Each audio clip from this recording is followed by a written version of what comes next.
disk models in a general sense and AGN physical parameters insofar as we can measure them in modern observations, and perhaps one can say something about the other. Now, of course, we all know that my clicker is not working because things are not working for me today. So this is what we all know and love as a quasar.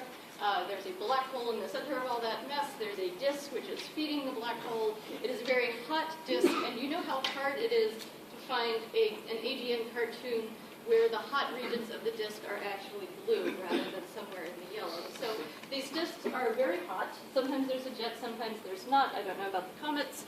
But this is the model that we use to explain what we actually observe, thank you, which is this. Now, of course, when something is believed so thoroughly, it means that it can't really explain much once you start asking into the details, but certainly for a spectrum of a quasar, this is a Sloan composite, we see thermal emission peaking in the UV, indicating this very hot disk. We see broad and narrow emission lines from ionized matter in the surrounding regions. The broad lines are broadened by several thousands, tens of thousands kilometers per second, indicating they're orbiting close to the black hole. They're very bright. We can use lensing to constrain the size of this disk. And when we try to put that all together with an actual understanding of the physics of the disk, we run into trouble. If we fit the thermal continuum, we don't end up with enough ionizing photons to produce the ionized lines.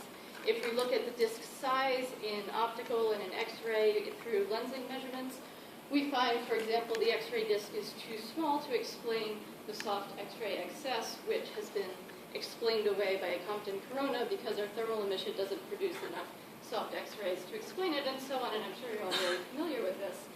So what I've been doing with Greg Shields since I was at Texas is looking into this in some kind of systematic way, asking what is it that we think we know about AGN, and how can we connect it to fundamental ideas like the temperature of the disk that we think we know so much about.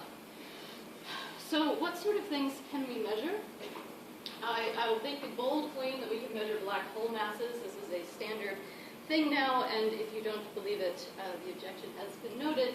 But this is based on the idea that the broad emission lines are orbiting in the gravitational potential of the black hole, so we can use their width as a velocity of this gas, and we can measure the distance of this gas from the black hole by relations which have been first found in reverberation mapping, where we can pinpoint the location of emitting gas at a distance from the black hole, and we find that it scales as the continuum luminosity of the quasar.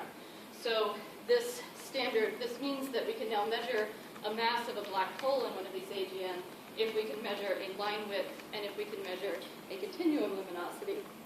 This luminosity is volumetric, but we can further assume that the volumetric luminosity is given by some correction factor multiplied by a single wavelength luminosity.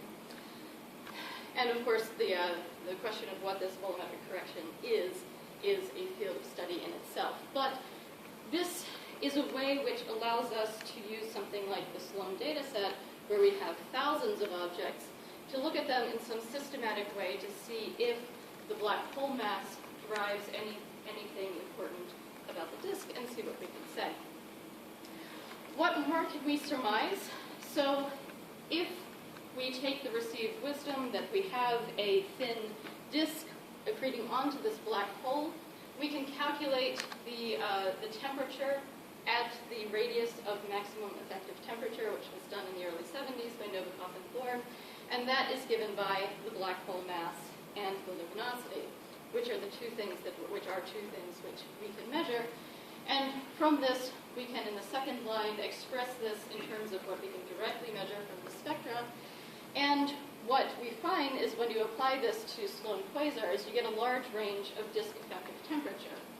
So this means we can pose a freshman physics question. If you have this large range of effective temperature, do you in fact see this in the continuum colors and in the emission line intensities? So hotter things should be bluer, and if you have more ionizing photons, you should have more highly ionized things. So is this in fact the case? So I'm going to discuss the colors first and the emission lines second. So the question of the continuum colors is complicated by the fact that this emission is coming from close to the black hole, which means that relativistic effects are important. We're going to have lines gravitationally redshifted and portions of the disk gravitationally lensed and Doppler boosted. So all of this is either going to diminish or enhance relative portions of the spectrum, which of course is going to have an effect on the measured continuum that we see here. Okay, so what? Yes? I used by the exponent on L44. Yes. Haha. Okay, the exponent on L44 indicates that in fact L44 drops out, and that is because the mass of the black hole has an L to the 0.5 in it, and we have in the expression for temperature, there's a mass of the black hole in the mass of the black hole and an Eddington, which gives the other factor of 0.5.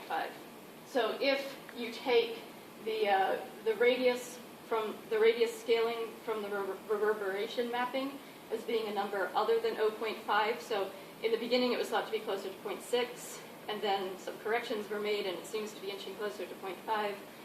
So that exponent comes from reverberation mapping, and then the other 0.5 just drops out of the Eddington and black hole mass, which means that the temperature is just inversely as the full width half max of the broad line, which is convenient. And even if the if the exponent from reverberation mapping is 0.6, then it depends very, very small, slightly on the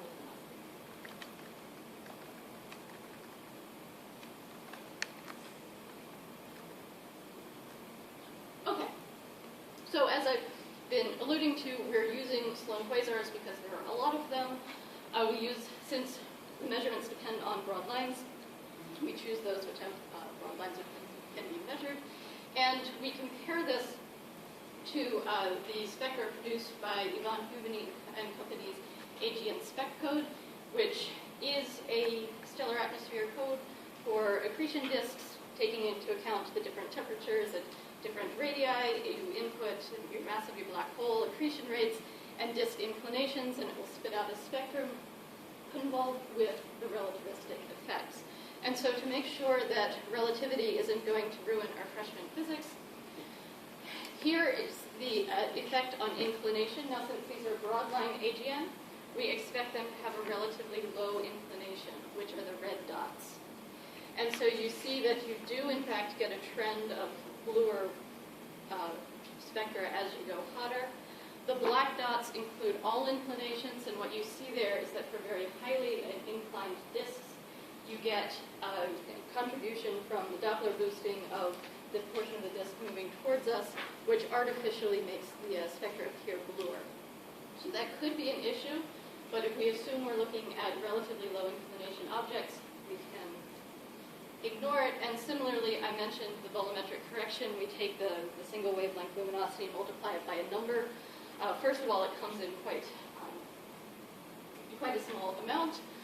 Furthermore, what is the point you want to see is that the green points and the red points, which are both for low inclination, overlie each other. So since, was that a question? Oh, it's just, so this is gas from the broadline measurement? This is the one we're looking at? This is the continuum. Yes, yes. Yes, AGN continuum. So in the model, we know the volumetric luminosity, so we can compare that to taking the luminosity at 5100 angstroms. And what you see is that, again, the blue points are for all inclinations, but when you restrict your inclinations, 5100 times 9 is a good proxy for the actual volumetric luminosity. So, conclusion for all of this is that we are not worried that relativity is distorting the trends that we're looking for. It is a little bit, but not too much. As long as we think that broadline AGN, we're looking more or less onto the disk. And furthermore, taking 5100 as a proxy for volumetric luminosity with some correction factor doesn't seem to be a huge problem. Yeah. What parameter is changing from one point to the next in these sets? From which to which? Any how do you make different points, whether you vary to get different points? Okay, so this sample matches the range of black hole masses and accretion rates in our sample. So you take combinations from those two Yes, yes. So the range of black hole mass, range of, again, global, yeah. Thanks. Okay, so what do we get? If we look out at long wavelengths, the black points are our data binned in bins of effective temperature, and they're scattered, but they seem to more or less coincide with what the model says we should get. As we move to shorter wavelengths, we're good up to a point, and then our quasars start becoming redder than they ought to be. And then when we go to the very shortest wavelengths, only at the coolest temperatures we get agreement, and we see that at these short wavelengths, all of the quasars are redder than they ought to be, and the trend is basically flat. And this is something that has been known, that the peak of the UV in quasars seems to be the same no matter what they are. This is something that was also alluded to in the discussion section on Monday when people were talking about the tidal disruption events being very dissimilar from each other. And yet when you look at AGN have a habit of tending to be like each other. So if we have stuff accreting onto a black hole in both cases, what's going on? I don't know. I was curious about what the difference between the hot AGN and the cool AGN were. So these are composite spectra of the high and low temperature AGN. And basically what I have recovered here is eigenvector 1. So the hot AGN, which are the red ones, have narrower broad lines by how we define temperature. We see greater iron emission, and we also can find that these AGN also have higher Eddington accretion rates. So I show you this because it is descriptive, not because it is illuminating. This is the luminosity in terms of Eddington luminosity as a function of this implied temperature. And of course, because black hole mass shows up in both, this is telling us that objects with big black holes have big black holes in them. But it shows that the range of Eddington ratio goes from quite low, and our hot ones tend to have higher Eddington rates. And what's interesting is if you look at the point where you have the log of L over L of 0.5, so about 30% Eddington, that's right in the middle, which is about the point where our green diamonds started to trend up. So something starts happening around 30% Eddington. I think I've heard some theorists say that things happen at about that rate too. So it seems that whatever is happening in the innermost region of the disk, so where we're expecting to see the shorter wavelengths, our quasar continuum is redder than it ought to be. We seem to be losing the blue, losing the hot.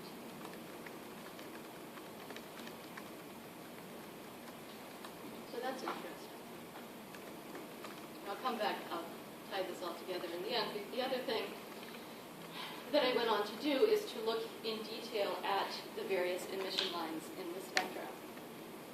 So this, going back to our model, we can very easily add up the number of ionizing photons that we get, and unsurprisingly, the hotter disks have more of them. And it increases at quite a dramatic rate. So we really should expect that at higher inferred temperatures, we're going to get larger, we're going to get brighter emission lines, and we're going to see more of the higher ionization lines as we move to higher temperature. And of course, those of us who know from quasars know that it has been known for some time that this does not happen. Quasars tend to look at each other, and in fact, when you do look at these ionization lines, they don't increase. So here's helium-2. It's not terribly bright. There's a gray line to guide your eye where it is. And each of these spectra, composite spectra, have been binned in implied temperature.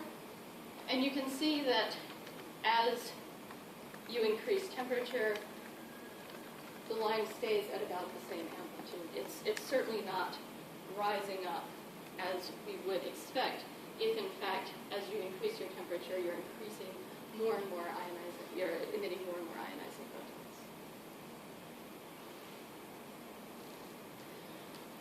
We look at the H-beta equivalent width. The black line is what we see, and we see a very slight decline over this range. And of course, the models are for various assumptions on volumetric parameters and so on and so forth. Not particularly important to know the distinction, except that whatever we put in, when we get hotter, we have more. We expect to see a larger equivalent width, and in fact we don't. Looking at neon 5 versus neon 3 out in the narrow line region, again, the ratio of the two is flat. So we see no trend.